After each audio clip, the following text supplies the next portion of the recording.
Die es ivre, die es illa, sorge seclum, iva villa, teste David cum Sibylla. Quantus tremulestus spurus, quando iudex ex venturus, punctas riecte discussus. Dies ire, dies illa, sorbe seclum, iva villa. For the past 2 years, the internet has been fighting an invisible holy war.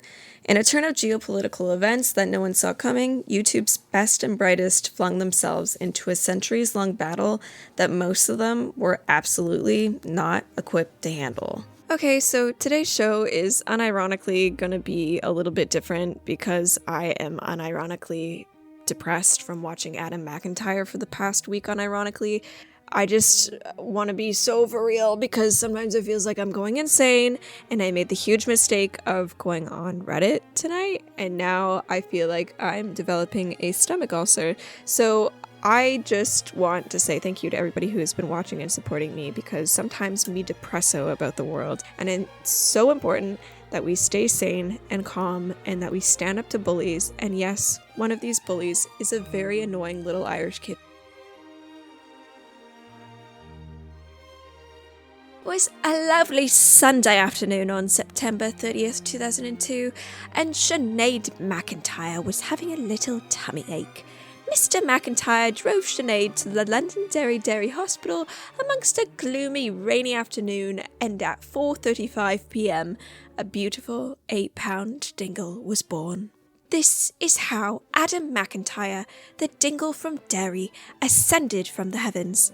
Adam MacIntyre's entire career is based on the fact that he was the kid who supposedly exposed Colleen Ballinger for being a creep. How dare you try to rewrite the narrative? How dare you? How dare you? How dare you? How dare you, Colleen? Dare you? Okay, I'm not going to make a comment on what is and isn't traumatic for somebody in terms of alleged grooming. I will try my best to summarize the gist that got the internet talking, though. Okay, so there's this iconic ukulele player named Colleen Ballinger who wrote the anthem for 2024. All aboard the toxic gossip train. How dare you? Down the tracks of misinformation, the toxic gossip train.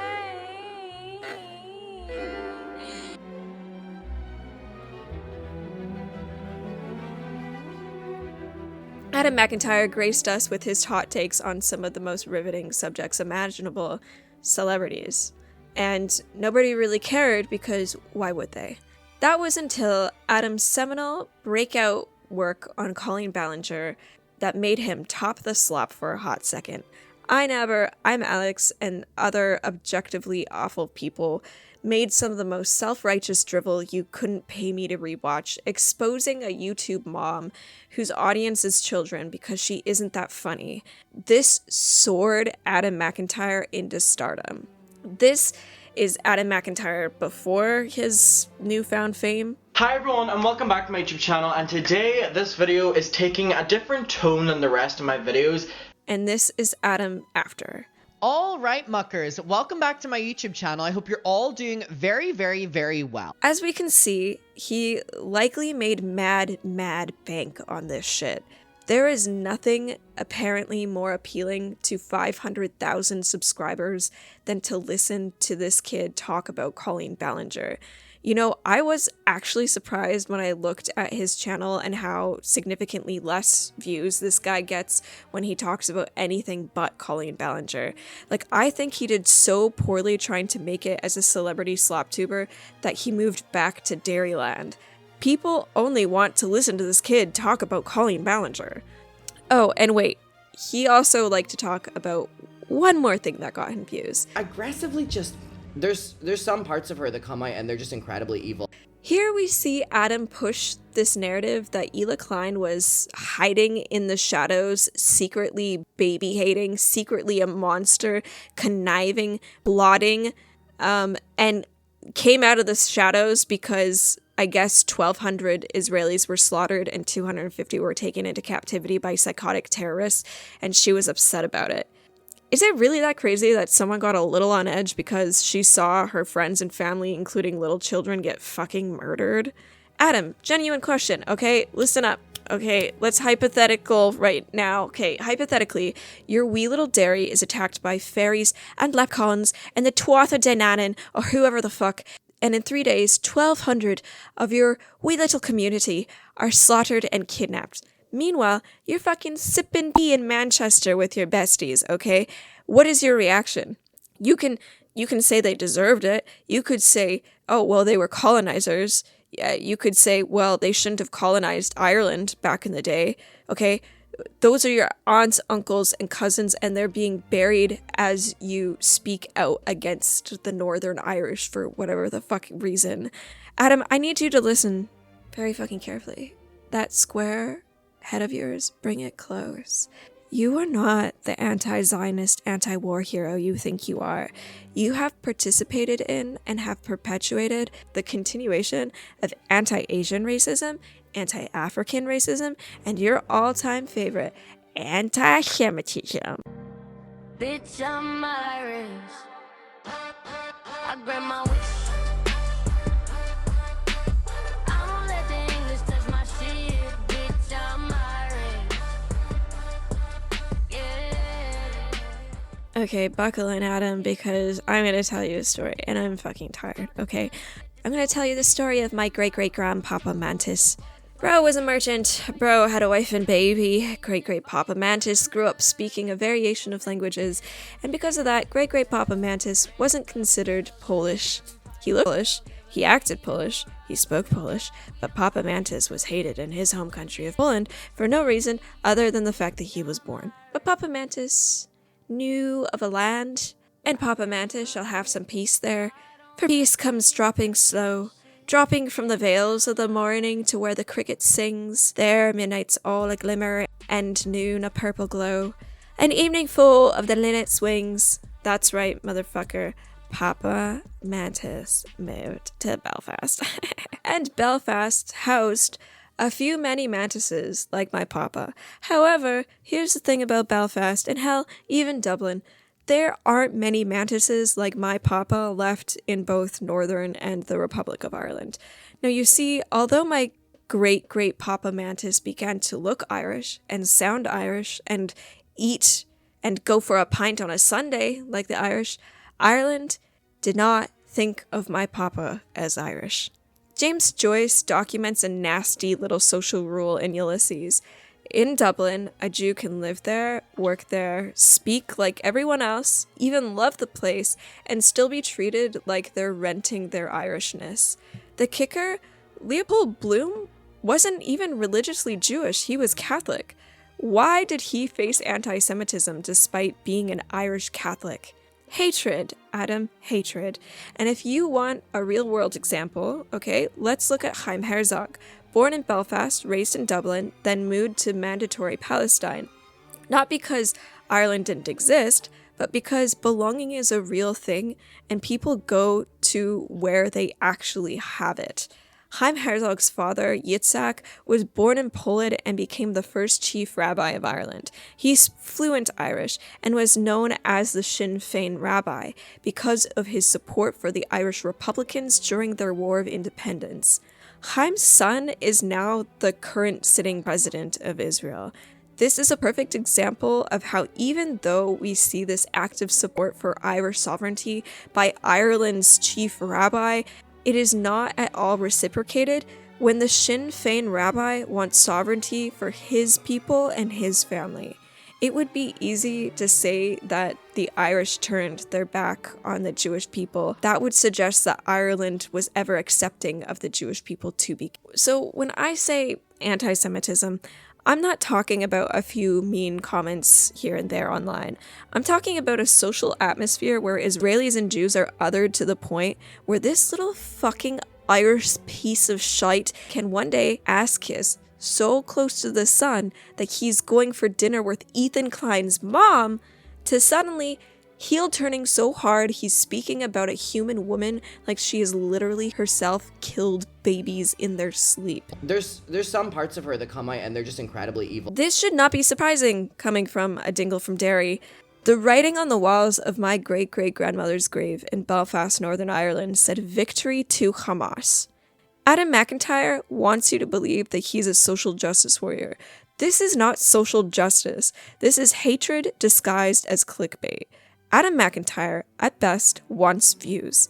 Adam MacIntyre, at worst, participated in a calculated harassment campaign against a woman he previously praised as someone he admired because she had the audacity to be born in a country and was deeply affected when she saw innocent people slaughtered in that country. Adam MacIntyre might be the most clout-hungry little gobshite and is the primary reason that Derry can never be the capital of Northern Ireland. A tour of Derry. Take us on a tour of your town. Tour of Derry. Right tour guide for this, but you know what? Of tourists coming to Derry. And so the entire tourism. And before we end this chapter, I just want to show y'all a little something.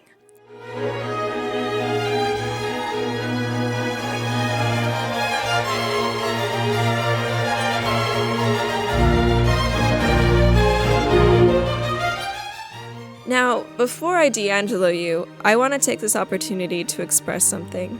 If you care deeply for the suffering of Palestinian people, I think that's a worthy cause. You should care about the lives of innocent people. Wanting food, shelter, safety, and freedom for a group of people who have been historically downtrodden is a good idea. You should want those things for those people. But my brothers and sisters, this is not Ela or Ethan Klein's fault. Write a letter to your governor, or whoever the fuck Americans are supposed to write letters to. Acting like Jews that you don't like are the spawn of Satan is pathetic and performative. Oh, is Amy Schumer not very funny? Okay. Oh, Amy Schumer has an opinion you don't agree with about geopolitics? Alright. Do you have the right to talk about whatever you want? Absolutely. Wallace, do you hate people because they're Jews? No, of course you don't. Wallace, do you hate Zionists? It definitely seems like you have a problem with them. Are 90% of Jews in the diaspora in favor of the existence of Israel? I mean, some data sets encourage this idea. So you don't hate Jews, right? You just think that 90% of them are evil monsters for political reasons, so that makes it okay for you to target them for some reason. Okay. Okay. Alright. It's great. Fine, whatever. After comedian Amy Schumer posted a video featuring clips of Martin Luther King Jr. speaking in support of Israel and denouncing anti-Semitism, his daughter Bernice King felt compelled to clarify what her father's stance would be. Okay, I find this to be really gross, actually. This idea of being a current person in current year, finding a clip of Martin Luther King Jr. saying anything that you deem to be in support of what Israel is doing right now, and okay. Posting that completely out of context because you are Okay. Oh, brother, this guy stinks! You find this really gross, actually? That Amy Schumer posted a Martin Luther King Jr. clip supporting Israel's existence and combating anti-Semitism, and posting about it out of context after 1,200 Israelis were murdered? You find that really gross, actually? You find it really gross that she posted Martin Luther King combating anti-Semitism after an objectifiably provable, documented rise in anti-Semitism? Okay. Alright. Cool. Nice. Toy. Smart. Thank you so much for listening.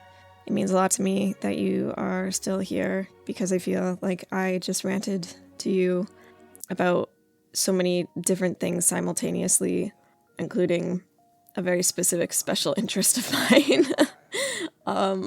I love Ireland. I love Ireland so much. It is the home of beautiful land, beautiful culture, beautiful industry. Ireland is a tiny little fucking island, and it produces and has so much influence over the rest of the world's art and music. And I just, you know, have great respect for the Irish. I think the Irish are hilarious and humble and worthy of love and attention. So if you're Irish, I love you. Even if you're Adam MacIntyre. Well, so Adam, if you're listening, please like and subscribe. I am unironically a little bit depressed after making that video. I want to do some happier things. I just don't like to see Ireland going the way it is, you know what I mean? Fiddly day potatoes. Thank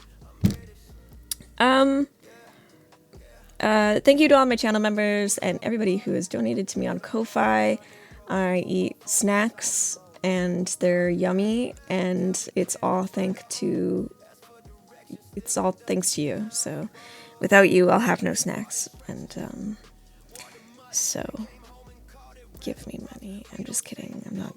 I mean, you know what I mean. Give me money and I'll go to Ireland and I don't know. I'm British, son. Union Stitch. Crown on the coins, but the rent's still rich.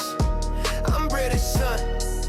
Proper skin, but I'll still say cheers like it pays the bill. These lands still whisper violence. History heavy, we carry the silence. But I'm here, son. I'm British, son. Now move along, yeah, that's it, sort of done.